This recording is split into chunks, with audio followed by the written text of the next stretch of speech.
আসসালামু আলাইকুম। আজকে জলপাইয়ের আচার বানাবো। আর এই জলপাইয়ের লেটকা আচারটা আমার কাছে অনেক ফেভারিট। আর সবসময় এই আচারটাই বানাই আমরা যখন বাসায় বানাই। আর আম্মুর পছন্দ হয়েছে যেটা আস্ত থাকে, খিচুড়ি দিয়ে খায়, তেলের ভিজানো থাকে ওইটা। তো আমি আজকে এগুলোই বানাবো, লেটকাগুলো।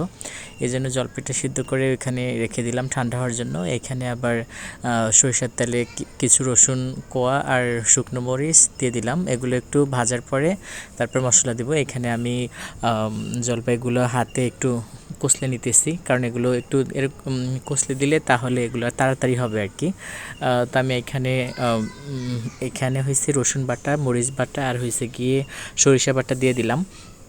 এখন এগুলোকে ভালো করে একটু মশলাটা কষিয়ে তারপরে আচারগুলো ছেড়ে দেবো আর কি, জলপাইগুলো। তারপরে এটার সাথে একটু কিছুক্ষণ ভাজার পরে তারপরে বিভিন্ন মশলা অ্যাড করতে হবে।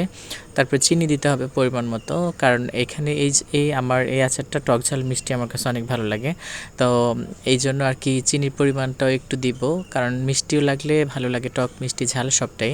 তো এখানে মরিচও দিছি মোটামুটি ভালোই।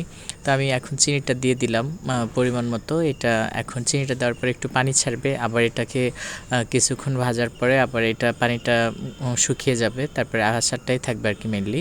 তো এখানে উল্টে পাল্টে নাড়তে হবে সম্পূর্ণ, নয়তো বা আচার অনেক পোড়া লেগে যায়। তো এখানে আচার ভাজার সময় একেবারে কাছেই থাকতে হয় অনবরত, আর উঠা যায় না। তো এখানে নাড়াচাড়া করতে হবে স্টেপ বাই স্টেপ। তো এখানে আমার আচার প্রায় হয়ে গেছে। তো এখানে আমি পাঁচফোড়নগুলো ভেজে নিতেছি, সাথে কিছু শুকনো মরিচ দিয়ে দিব গুঁড়া করে। এই জন্য শুকনো মরিচ দিলাম, পাঁচফোড়ন আর শুকনো মরিচ ভেজে তারপরে গুঁড়ো করে তারপরে দিব। তাছাড়া এখন শেষ প্রান্তে প্রায়। তো এখন গুঁড়োগুলো দিয়ে, পাঁচফোড়নের গুঁড়ো দিয়ে তারপর উল্টে পাল্টে নেড়ে ভালো করে তারপর নামিয়ে ফেলবো আর কি। তা আমার কাছে এই জলপাইয়ের আচারটা অনেক ভালো লাগে, অনেক মজা লাগে।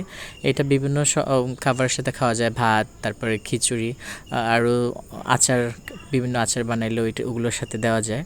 তো অনেক ভালো লাগে আমার এই জলপাইয়ের আচারটা। তো অবশেষে আচারটা হয়ে গেছে, মাশাআল্লাহ অনেক মজা হয়েছে আচারটা।